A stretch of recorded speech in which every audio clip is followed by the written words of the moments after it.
Okay, where do I begin with this one? Concerns have been raised that some private hire drivers may be evading safeguarding regulations implemented in areas previously impacted by child sexual exploitation by acquiring licenses from councils outside of their work locations. And in 2024, more than 10% of all private hire licenses in England were issued in Wolverhampton. Now there's a surprise. And that is according to the Greater Manchester Combined Authority. And this isn't restricted to just Manchester.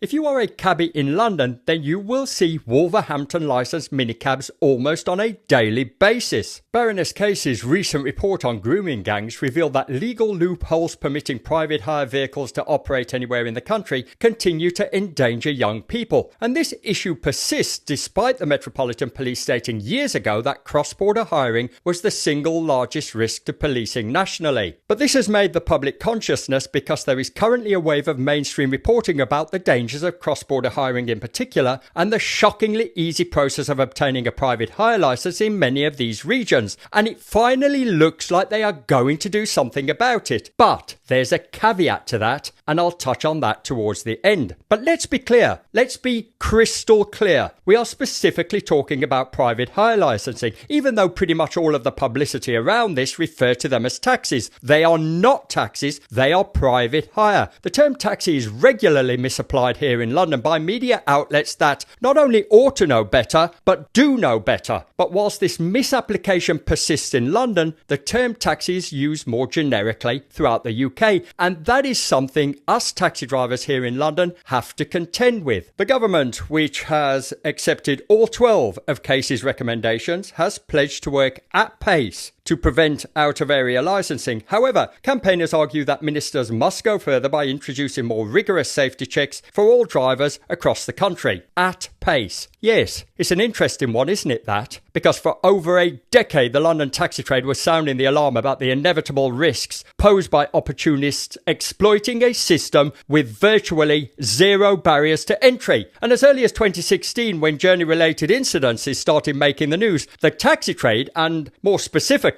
a direct action group set up by cab drivers called Dads Defending Daughters, took to the streets on several occasions to draw attention to what was happening, and no one, absolutely no one, gave a hoot. But then you didn't have to take on board the intuitiveness of the cab trade, did you? I mean, back in 2017, a letter from the police inspector to Transport for London revealed concerns about Uber's reporting practices, specifically the allegation that Uber was selectively choosing which incidents to report to the police, deciding to prioritise reputation management over public safety. And the letter highlighted instances where Uber allegedly failed to report serious crimes, including sexual assaults, to the police, which the inspector believed could have prevented subsequent incidents if reported promptly. So what they are basically saying there is individuals committed sexual assaults, it was ignored by Uber, and those individuals then went on to commit further offences. I mean, you couldn't make it up, could you? And this wouldn't happen in any other industry, would it? The thing is, it didn't end with Uber because there were systemic failures at every single level. Remember the headlines? A BBC investigation has found that hundreds of London minicab drivers may be working fraudulently after buying qualifications. And during undercover filming, a college manager bragged that he had helped over 300 students fraudulently achieve their qualification. And he goes on to say that the scam had been successfully winning licenses from TfL for more than 2 years.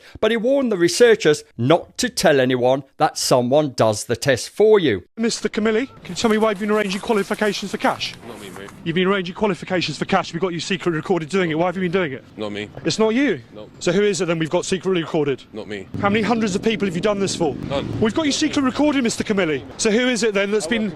Yeah. Are you aware, Mr. Camilli, that what you're doing is a fraud and a crime? Not me. Oh, and what about this nugget? GPs are allegedly accepting cash payments from would-be minicab drivers to give the medical clearance needed for drivers to obtain their private hire licenses. And guess what?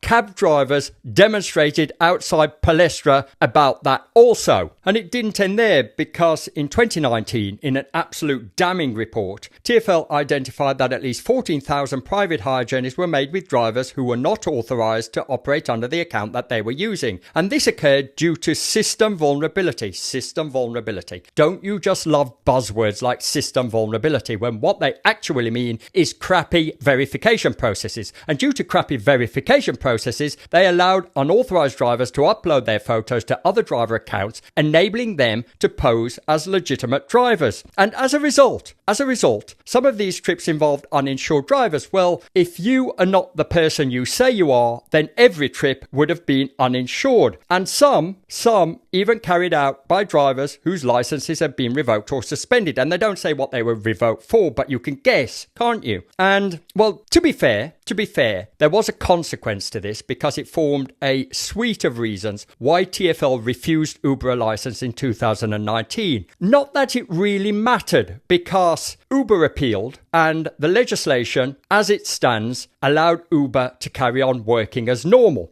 And when it came to the appeal, TfL decided to take a back seat and assume a neutral position. So make of that what you will. And even that was latent, because in 2018, to prove how flawed Uber's verification process was, 7 of us, acting as whistleblowers, intercepted the Uber app under one single account. 6 of us didn't submit details at all, and none of the accounts were queried by Uber or anybody else for that matter. And we weren't the only ones to act as whistleblowers. As early as 2016, in a Guardian expose, a whistleblower demonstrated how easy it was to upload a fake insurance document. I've opened up my customer app and I'm going to see if as a genuine paying Uber customer I can call this driver with bogus insurance lodged with the company. We've got a job coming in, so I'm actually going to accept this job. We now have arrived to it. Well, amazingly and very worryingly, that worked. I'm now a paying customer, a paying Uber customer in this taxi, and we know that it's running on a faked insurance document with a fake letterhead and bogus dates for the insurance. But there's been so many damning reports as well. Just look at the Uber files, which basically documented how Uber schmoozed political leaders to avoid regulatory oversight. And then there was the case of the United Nations women who backed out of collaborating with Uber over concerns that the app failed to protect women. I want to assure you that not only are we listening, we are aligned. And I also want to assure you that UN Women will not accept an offer to collaborate on job creation with Uber. So you can rest assured about that. And what about the time when Uber agreed to pay something like $25 million to California-based prosecutors to settle a case in which the company was accused of misleading consumers around the safety of its service? So forgive me if I don't find it an absolute joke watching representatives from taxi and private hire address members of the GLA and reiterate on more than one occasion that the primary purpose for regulation is public safety. What an absolute farce, because on every single level there has been scandal and corruption. Ultimately though, do you know what gets to me about all of this? Is that transport authorities, transport correspondents, politicians and the media all fail to hold London's taxi trade up as the exception to all of this, where none of this fallout occurs. And I'm fully aware that we come under different legislation. But just as a point of contrast, comparing a system where people invest their time, money and effort to achieve a particular outcome, and in this case to become a taxi driver as part of the best taxi service in the world, compared to a system where drivers quite literally buy licenses. The difference couldn't be greater.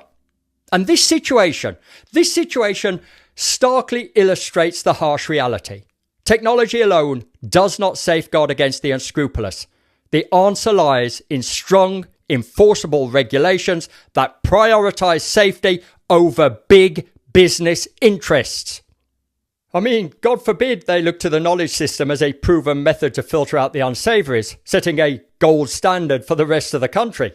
But, speaking of big business, and I mentioned earlier that it seems like action is finally on the horizon. However, there is a caveat, and that caveat is we'll have to wait and see what happens, won't we?